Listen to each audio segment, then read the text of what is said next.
Hey folks, Phil Davis, Ancestry Lands, ancestrylands.com. Good morning, good morning, good morning. Start of a beautiful Monday. Look at the skyline here at the East Coast. I'm going to jump right to it, folks, and not waste your time. Good morning. Grab your coffee, depending on where you are in the world, get in the shower if you're starting work. Because today we're going to talk about selling sizzle, not steak, right? A lot of people, what do I mean by selling sizzle and not steak? A lot of times in social media, a lot of times in, I want to say, the world now, the fast, quick money, the you don't have to work, you don't have to have a lot. You can invest a little and you can get a whole lot in return. I mean, the whole tenets of not having longevity, not having any sweat equity, that is alluring to today's society. That is all that is being sold. And no one's being told about the rules behind the wall again. I mean, never in this country has fast money been widespread and being able to be acquired by so many, but many think that you can just get money real quick, real easy. And I'm not talking about a couple dollars, some change, a rack, or even a stack can be gotten for very little. But the whole point is long money, wealth building, things like IULs or insurance. These are long-term plays. And everyone is looking for the short play to be the long play. Yes, it is true. You can have multiple short plays that end up becoming a long play in the end. And if you don't notice, folks, you can see me right in my visor there. Those are my eyes. I'm doing a different style of dual recording. But I see people praising selling the sizzle, not the steak. On this channel, we sell steak, not sizzle. Because again, you could sizzle a steak all the way till it's charbroiled. You could sizzle a steak very much down to it being burnt. It'll still sizzle. A burnt corpse will still sizzle until it turns to ash. So again, in this world, as young men and women, they're sold or brought in by these big numbers, millions of dollars. I had a conversation with my neighbor yesterday, and another one in a men's group, particularly about IULs. It's funny, it came up twice in a day.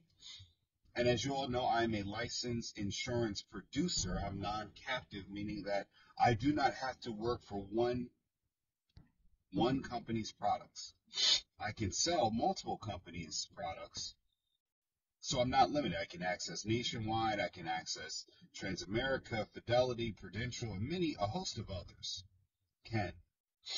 And the conversation I had was, again, I went to go get the education. I actually took time to pass a state license board to get a license to be certified or a license in being able to sell insurance. That's according to Pennsylvania State, my home state where I live at. You have to actually go get licensed the same way you have to go get licensed and certified as a nurse, or licensed. When I'm saying certified, it's kind of the same thing, but licensing is actually different than a certification. I'm saying I'm a certified, that's a street term, licensed nurse, meaning that I'm actually able to practice in multiple states because I have a license, just like a driver's license, but on a higher level. Same thing with insurance. And getting back to the selling the sizzle, not the steak, a lot of times I see people are caught up in, well, in that one of the situations and again, I'm not attacking a young gentleman. I think he was hyper about the possibilities of insurance, but again, that was because he was being sold the sizzle.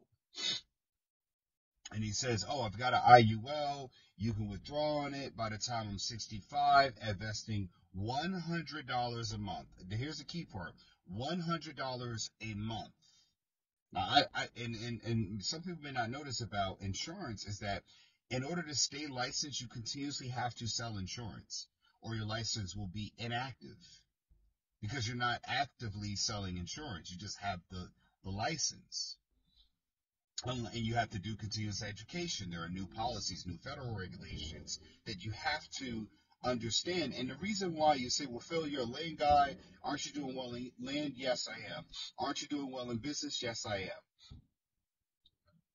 But when I go to talk about something, it's because I'm not selling sizzle, I'm selling steak.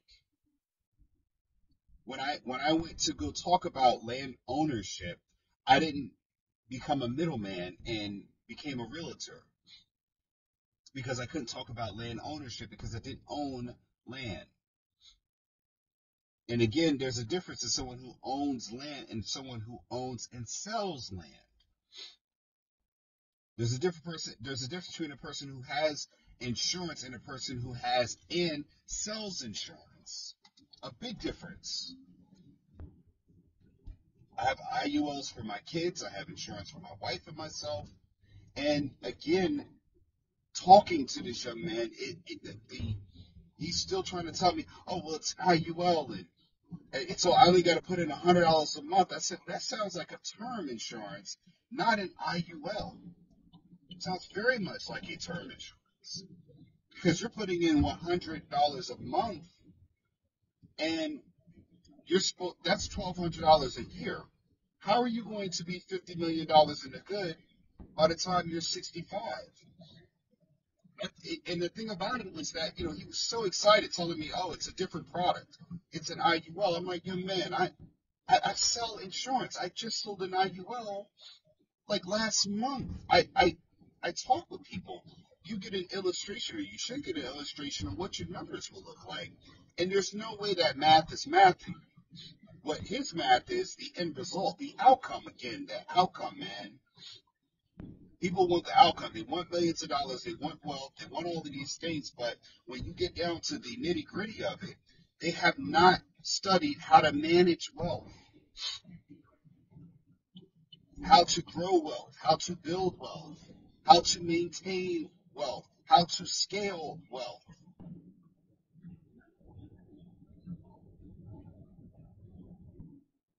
And I wasn't trying to tear him down or get into an argument about it, but I told him, I said, man, let me see the numbers, man, because again, you got a lot of people telling you, selling sizzle to a group of people who are they're mindset appropriate to understanding, and a lot of people's red flags went up.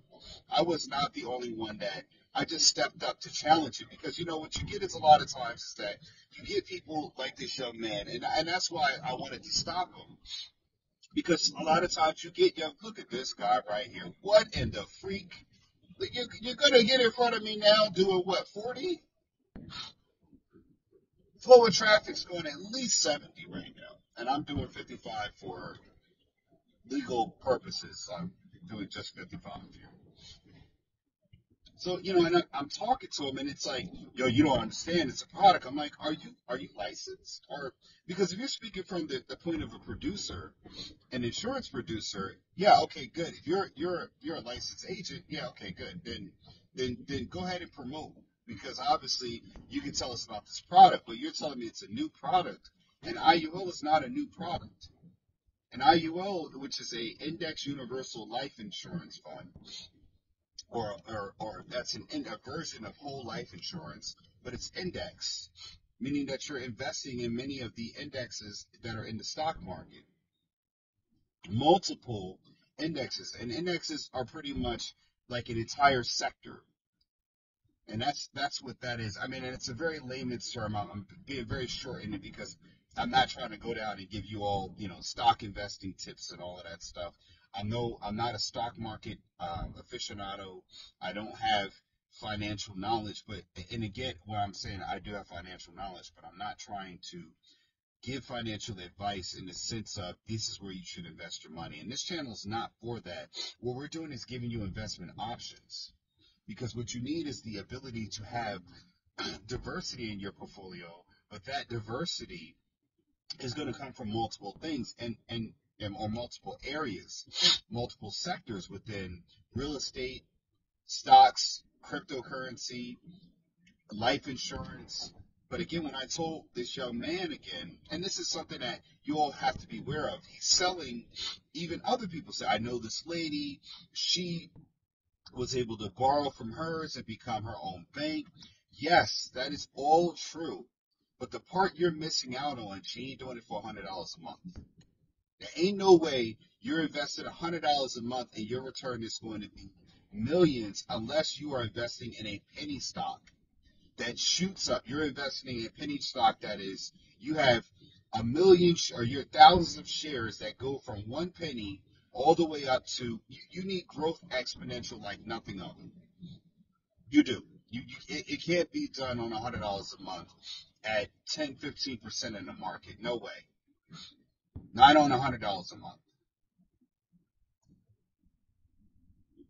And shout out to the other people. I'm not going to go into names and whatever else. But again, you have a mindset group. And that's the problem. The young man's mindset, he wasn't able to understand that the math was not mathing.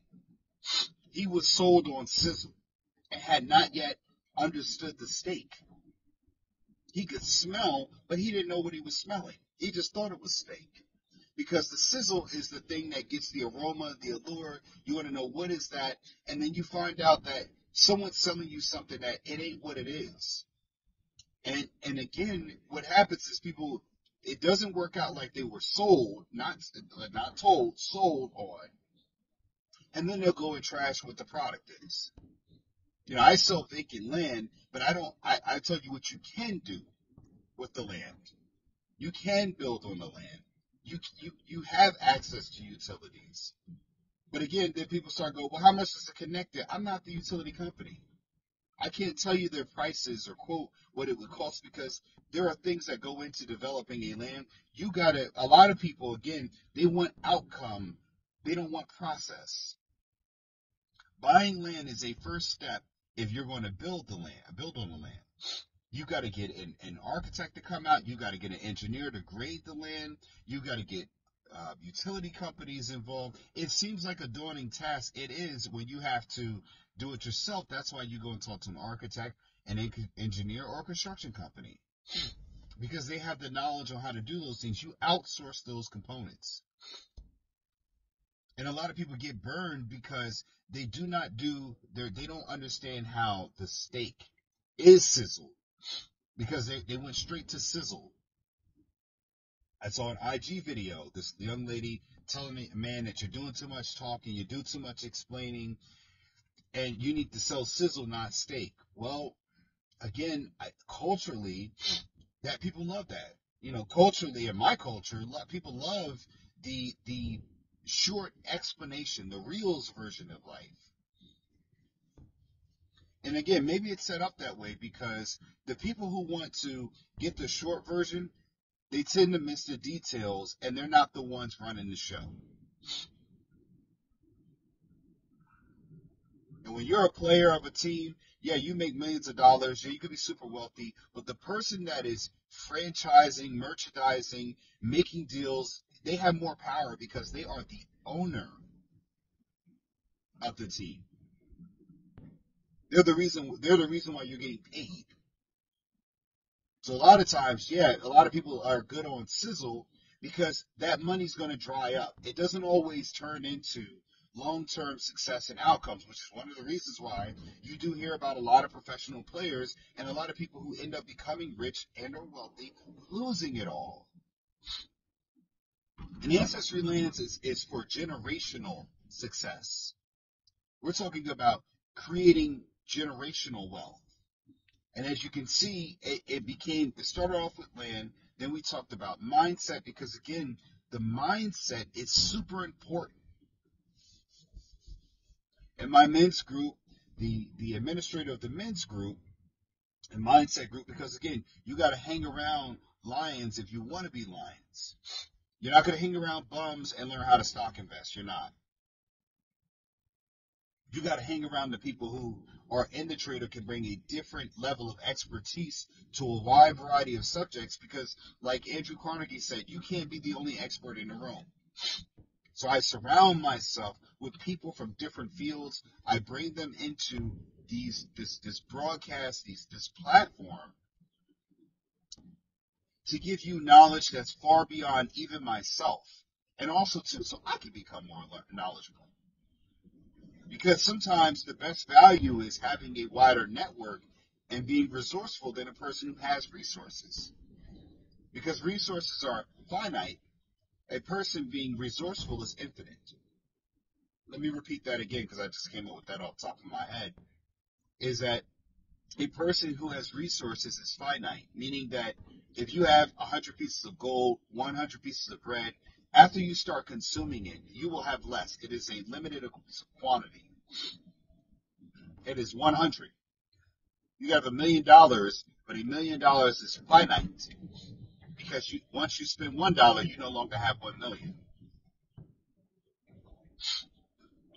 But a person who is resourceful, a person who can generate money, can invest, build generational wealth, a person who can bring people from different platforms, different expertise, different walks of life, they become resourceful because they have a wide network of resources.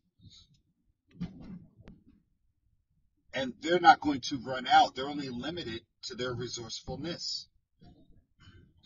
But they have an infinite potential because they are resourceful. They are not, it is not something else as the resource. They are the resource. Much like myself. Because I'm bringing you different people from walks of life. Don Coombs, his brother Alex Coombe from the sports world. I brought you Avon Coburn,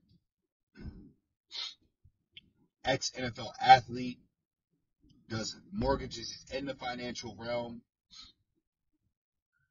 I brought you Taha Sajid, blockchain expert and author. Dr. Kevin G, I've been on his show, Unwinding Stress.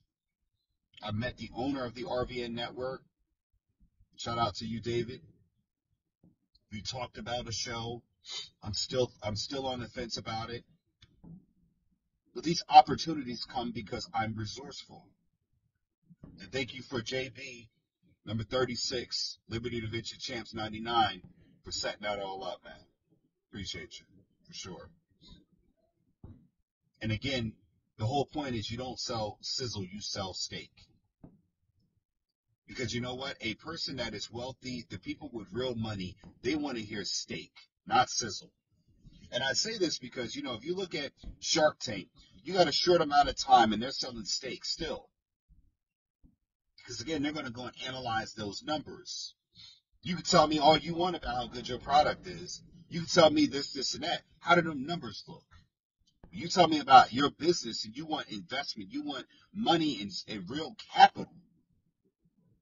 When you go to an investor and you want capital, you got to have a stake. You can't do a sizzle.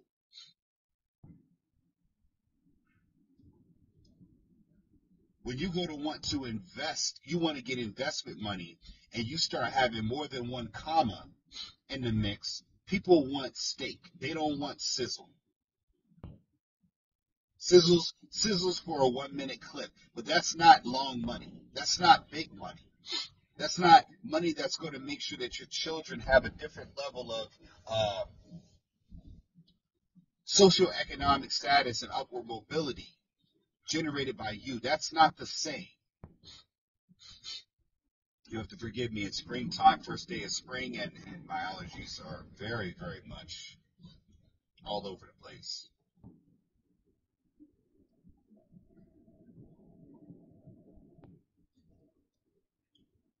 And again, long money wants steak, not sizzle. Because I want to hear about your business plan. A lot of people come to me with ideas, and I'm learning that. And I've learned from two guys who I did not have a successful interaction with when doing business. But one thing that they did teach me, they were about building from the steak, not the sizzle. They try to sell me on the sizzle, but when I watched them, because I was a third partner, came in much later, but my contract was solid enough to give me equity in the company. Equity. So that means when they made a profit, I made a profit. It was not limited to my productive or production abilities only. Because I have a good lawyer that writes good contracts. But again, I learned how to write a business plan. Dude, what are you doing here? You guys see this car right here? This guy's all over the place. Yeah, one lane to other. I mean, he's driving, drinking his coffee, but he's veering off into all these different lanes. Any which way. And again, that we took time to develop the business process. It took time. But a lot of times people rush to try to get to the end without understanding how they got there. By the time you finish rushing, by the time you get there, by the time you get through pacing yourself, you can't tell somebody how to get to where you are. Because again, sizzle, not steak.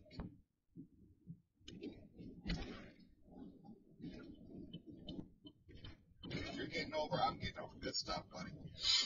You should have braked if you were trying to get over because obviously I'm speeding ahead of you. Yeah, it's Monday, folks. Monday driving sucks. Oh, it's so bumpy, man. One thing about these roads, man, it just, you know. Any which way, I'm saying that if you can't see, Philadelphia is in the backdrop up there. Dude, if you have a whole lane, just drive. You're looking at everybody else for. And I'm trying to get over there too. Yeah.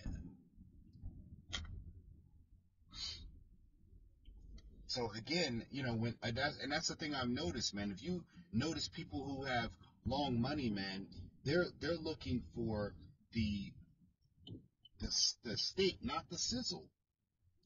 Bro, you gonna let me in, bro? People being all stingy, man. You see me getting over. Just take 2 seconds. You'll get here. You're gonna get to work just like I am. Okay? You're gonna get to work just like I am, buddy. We're all gonna get there together. Okay? And I'm gonna get right out your way, which is why you should have let me in. Okay? Thank you, little baby. And again, when they wrote a business plan, going back to them, it showed me that they had a process. There were details.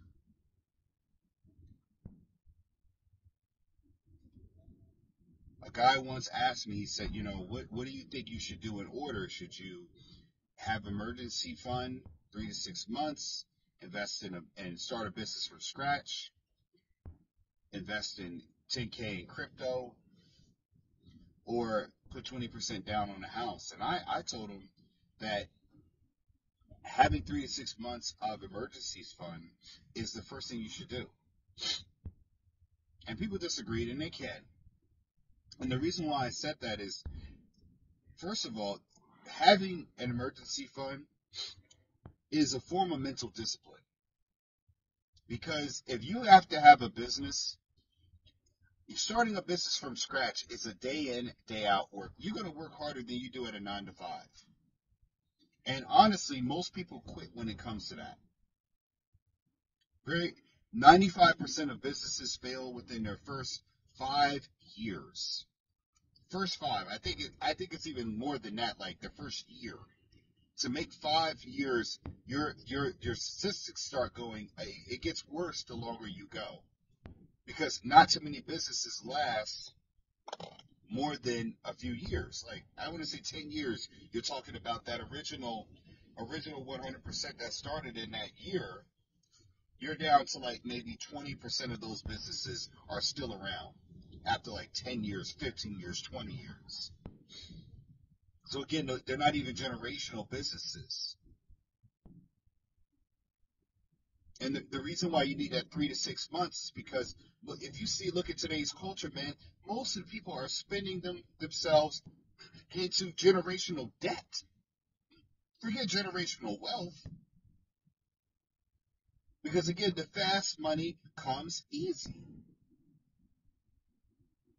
The ability to not go into details comes easy. You got bullet point. You're living your life off bullet points.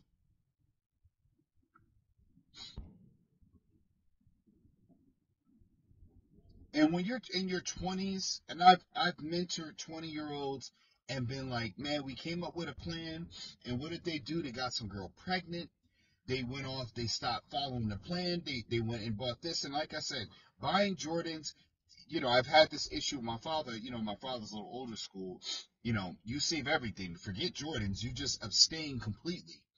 And the problem is that's not going to work. That's not going to work. And I've said that before in other videos. It is not going to work with a 20-year-old telling a 20-year-old you cannot buy Jordans or can't have nice things. You got to live, in pretty much rags all your life until you get old enough to buy a house, get a few cars, and struggle again to pay that mortgage off.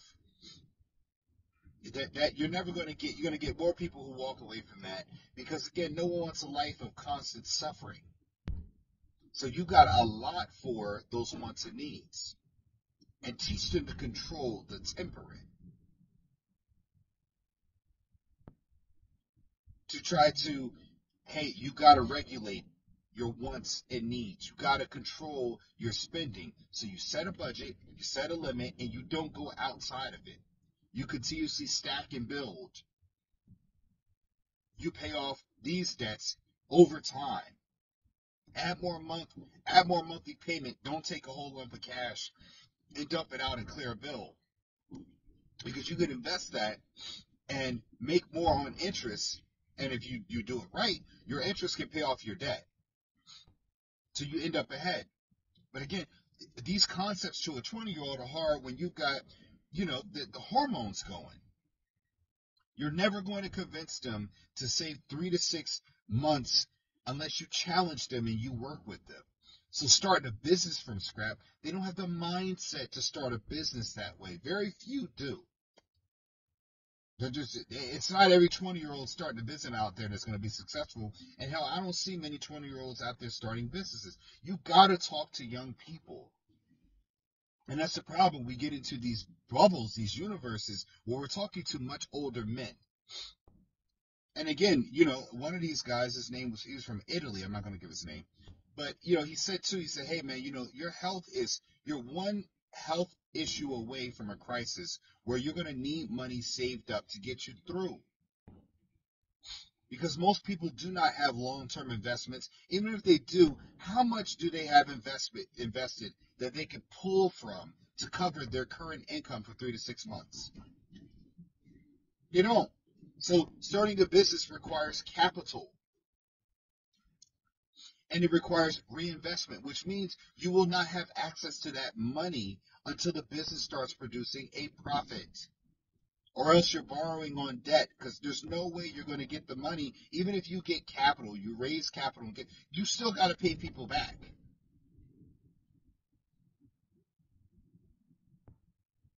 I'd rather be in personal debt than business debt. But that's the problem. Other people's money, yes, you can use other people's money, but you got to pay it back.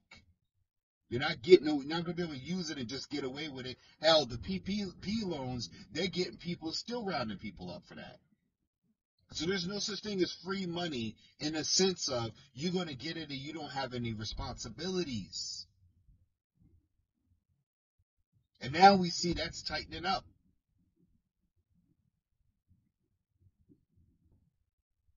Did I take PPP loans? No, absolutely not. I didn't qualify even if I could get it. And you can't get it because you can always fudge a number or put a comma here and there. No. And, I try to talk to my wife who's attracted to sizzle. Again, you go and it's money. Yeah, I got it. But it has a cost that comes with it. There's always a price for $1 that's given to you, supposedly for quote unquote free. And again, that's because people keep on wanting to sell sizzle.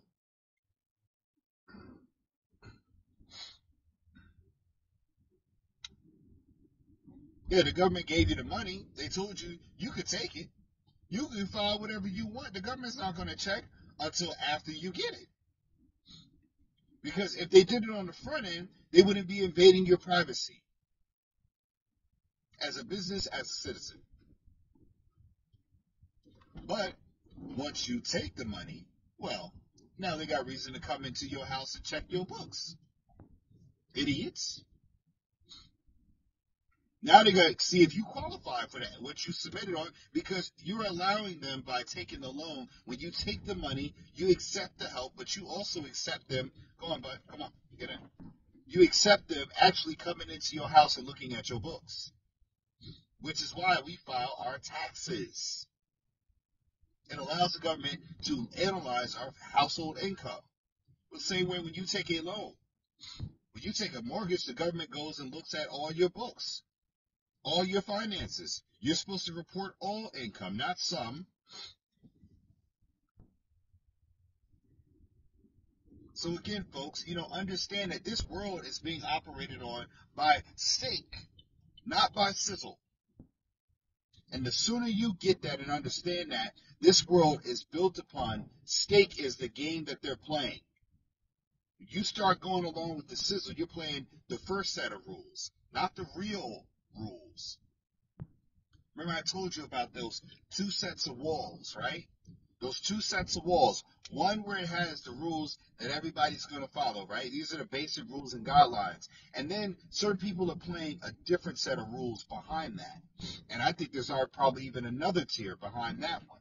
Because, again, it's designed if you can see through the code. Because everybody likes the sizzle. Some people like steaks, but then they're the butchers. Because steak is a product, too. The steak is a cut. And I'm using all these metaphors for people who could understand things metaphorically. So you're getting a cut from a person who decided which side of the steak, where the best meat was. Or not so good meat. Still, I said it was a good piece of steak. So all cuts of steak. And all cuts of steaks are used for different reasons, do different recipes, and the prices vary accordingly. And we'll get into that later. Oh, I'm glad they fixed this part of the road. It's a big fissure here, man. They do patch these roads up. They don't fix them, they patch them up better way. Any which way, folks, I always forget this. My book, Getting Dollars from Dirt, is on Amazon. A Beginner's Guide to Vacant Land Investing by yours truly. It's a way for you to get some knowledge, to have a conversation, get some understanding, folks. I want you all to understand the steak, not the sizzle. Once you understand the steak, you identify which person, what steak you're being sold. You can look past the sizzle to see if your steak is done, if you got a good piece of steak. And when I relate that, I mean that to opportunities that are sound investments, sound opportunities for you to go forward with in life, not being screwed over every time because, again, you were sold sizzle. Sizzle. So, folks, we now entered the Philadelphia area. Oh, that's a big bump. I am your host, Philip Davis. Thank you for tuning in to this broadcast. Thank you, folks, for subscribing, always being good followers of the community, and being a part of this journey of mine, a witness to the things that I'm trying to build, to the knowledge that I'm trying to extend.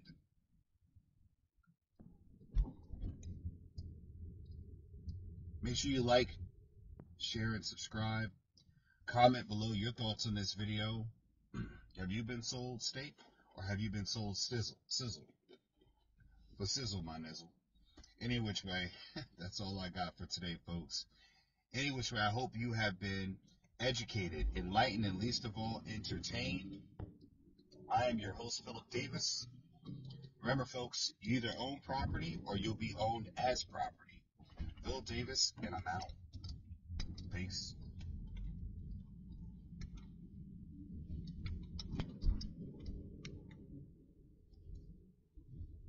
Are you confused with today's real estate market? With high interest rates and overpriced housing, it can be hard to find something to own at the right price. Available on Amazon, Getting Dollars from Dirt by author Philip H. Davis is a game-changing book that invites you to embark on a thrilling exploration of this often overlooked asset class. This book is your roadmap to unlocking the secrets of vacant land investment. Inside these pages, you will uncover the transformative power of vacant land as a wealth-building tool. Discover how to spot promising properties, assess their true value, and capitalize on market trends. From understanding zoning and permits to leveraging financing strategies, you'll gain the knowledge and confidence to make savvy investment decisions. With each page you turn, you'll gain a deeper understanding of the profound impact your investments can have on the world around you. Getting dollars from dirt is not just a guidebook, it's a call to action. Whether you're a seasoned investor or a curious novice, this book will empower you to tap into the immense potential of vacant land and embark on a journey toward financial freedom and a brighter future.